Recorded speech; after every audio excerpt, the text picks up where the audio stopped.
তো এই মুহূর্তে আমরা নাটাগড়ের ফরেস্টে যে ঢুকলাম। এখন এই যে সাইনবোর্ড, আমরা এই পাশ দিয়ে আসলাম জলপাইগুড়ি হয়ে। এটা পুরো লাটাগড়ের ফরেস্টের ভিতরে গেল। এদিকে চালসা মেটলি, এদিক দিয়ে সেবক সব যাওয়া যায়।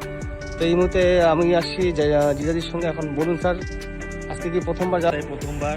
এখন ফরেস্টের ভিতরে যাব, দেখি ফরেস্টের ভিতরে কি কি দেখতে পাই। ঠিক, ওখানে মন্দির আছে, ওখানে যদি হ্যাঁ মন্দিরে একটু বললো রান্না গল্প হবে।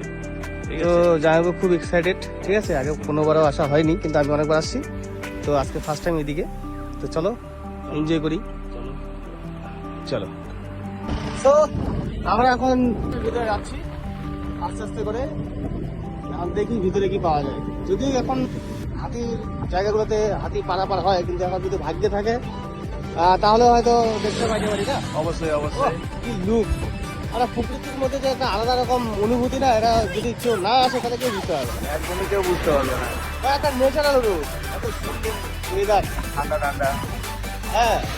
ও কি অসাধারণ ভিউ।